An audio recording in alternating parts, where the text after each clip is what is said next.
Video gaming is an increasingly popular pastime amongst today's youth society. Gaming and media industries actively target younger audiences with violent entertainment meant for adults through advertising loopholes. As indicated by my personal survey study, it is becoming a social norm that children will play video games classified for higher age groups than their own. It has been proven by sources such as Dartmouth University and the American Academy of Neurology, amongst many others, that underage gaming can have an influence over the behavioural tendencies, social life, physical health, school life, and cognitive development of the player. The public opinion behind teenage gaming, as discovered in numerous online parenting blogs, is that it is constituting a generation of uncooperative and lazy adults. However, there is another side to the story.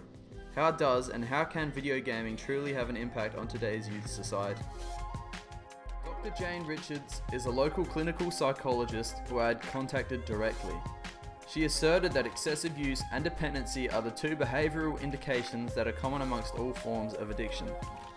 Extensive research is yet to be undergone in the area of video game psychology until dependency as a behavioural characteristic can be concluded, says Brian Crescente of Polygon magazine. Hence, video gaming is not classified as an official addiction in the current edition of the Diagnostic and Statistical Manual of Mental Disorders, as confirmed by Dr. Nicholas Potts, who is a local psychiatrist that I had direct communication with. Although video gaming is classified as a behavioural disorder, it will be referred to as an addiction throughout this film. Video game addiction is real, argues CRC Health Group. Both Dr. Nicholas Potts and Dr. Jane Richards concur that video gaming does display considerable addictive elements, and most particularly for those in their youth. The Australian Organisation of Video Game Addiction and Media Smart Canada have provided 4 observable symptoms of video game addiction. Preoccupation is the easiest to self-recognise. For whatever reason you can't play right now, your surroundings disinterest you, you're irritable, and gaming is your every thought. Downplay of computer use closely resembles the loss of time. You swear that it's only been 30 minutes, but you know it's been 3 hours. The lack of control is noticeable by a significant drop in productivity. You intend on taking a 10-minute break from study and find that you spent the entire afternoon playing video games. The negative impacts that your relationships and fitness are experiencing as a result of an addiction. If you can resonate with any 3, you have a gaming addiction, as discovered by CRC Health Group. However, this is not all your fault. I underwent a survey study amongst a cohort of students between the ages of 14 and 18 and found that over 1/3 of all respondents, regardless of gender, claimed to have felt at least 3, if not all of these symptoms, all at the one time, suggesting that perhaps video game addiction is far more prevalent than society presumes it to be. However, on a statistical basis, 8.5% of the global youth population also have a gaming addiction, and according to Dr. Jane Richards, it could come down to a number of factors such as your living environment, mental health, and genetics.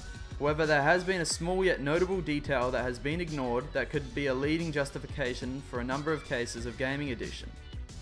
Shoshana Tarkovsky is an Oxford undergraduate who wrote about recognition is easier to earn in the video game world than the real world, and hence provided the foundation from which I could construct my first hypothesis.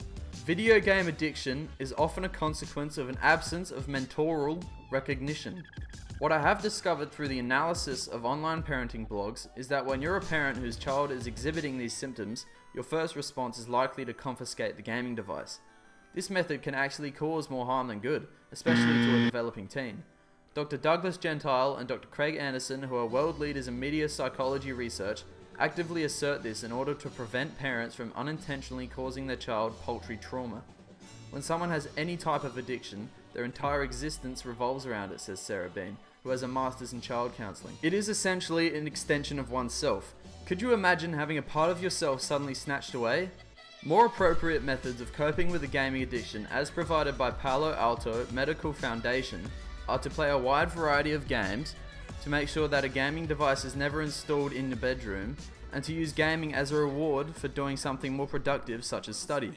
Adolescents are uniquely impacted by high-action games due to their ongoing brain development during puberty, as established by Professor John Kramer from Dartmouth University. First-person shooters in particular are high-action games that play in real-time speed.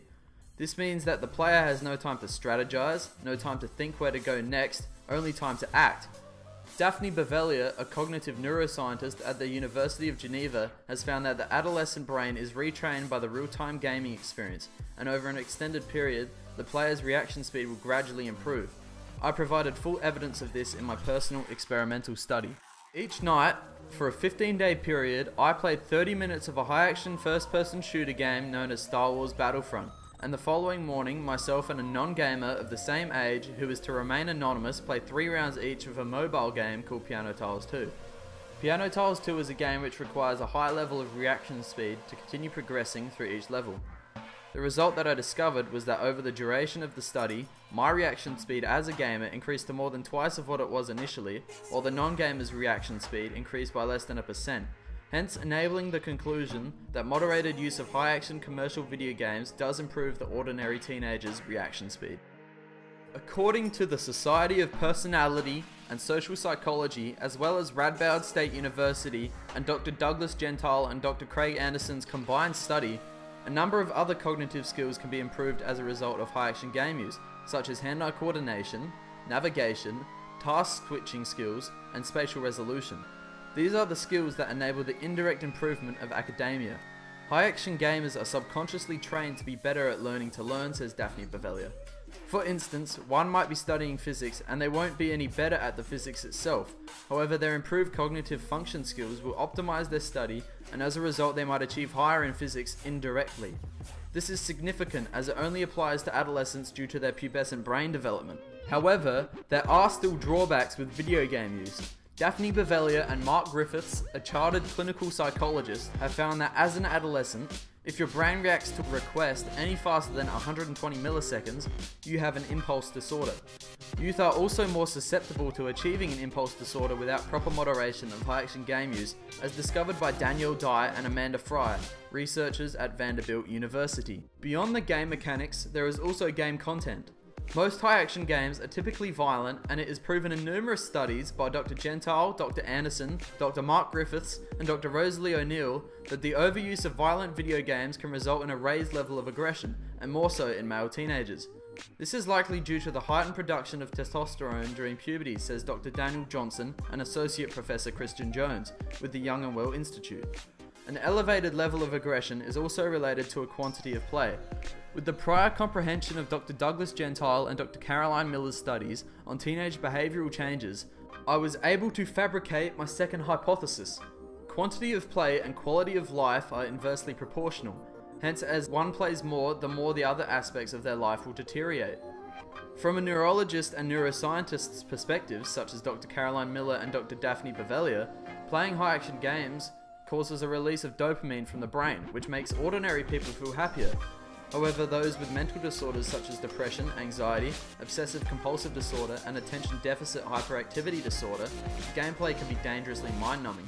Dr. Richards and Dr. Potts both agree that high-action games are an appealing method of reverting the attention of those with mental disorders, and as a result, they are far more vulnerable to a gaming addiction. If you are interested in producing an improvement in your productivity and academia, pay close attention to the following information. However, if you have a mental disorder of any form, the following advice could be detrimental to your state, and I, along with Dr. Caroline Miller and Dr. Jane Richards, strongly advise against it. High-action video gaming is neither a direct or safe method of boosting academic achievement. However, it is achievable if the correct precautions are taken. Never play a violent game that is not age-appropriate for you. Play in short periods. Play frequently, and play a variety of different games. If all precautions are taken, even if you play just once a week for only 15 minutes, you will notice a considerable improvement. The recommended amount of play is between 2 to 3 hours a week, as proven by Dr. Jane McGonigal, a psychologist and game developer, as well as Amy Patural from the American Academy of Neurology. An alternate approach could also be taken. As recently discovered by researchers from New York University and Catherine Beavis from Griffith University, educational video games can directly benefit the academic endeavour and achievement of any particular student. However, it works most efficiently for non-gamers who have very little experience with any platform of commercial video games. There is an opportunity here for the majority of the female population watching this film. As found by Jay Jardina, an associate professor, females generally play a lot less video games than males per portion of equivalent population.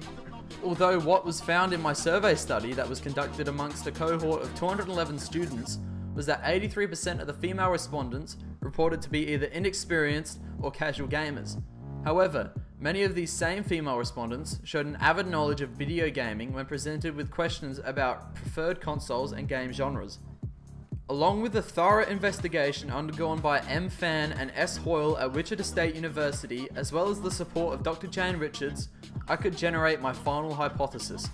Females are far less active in the gaming world as it is not socially accepted on an equal level to males. Dr. Jane Richards has approved, we are all human and therefore on a psychological basis we all react differently to certain experiences.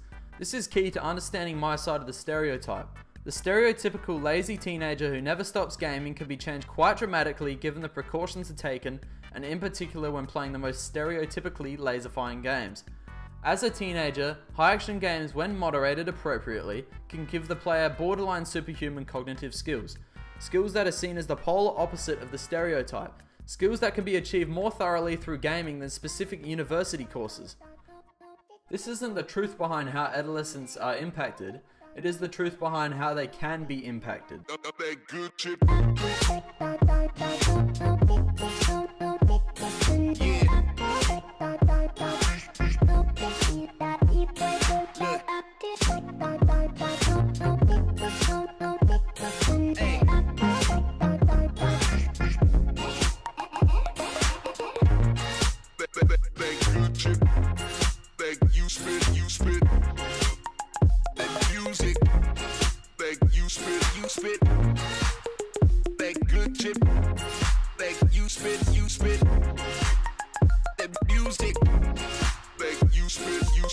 I hate the music business, the way you're always gifted. All the switch from being honest.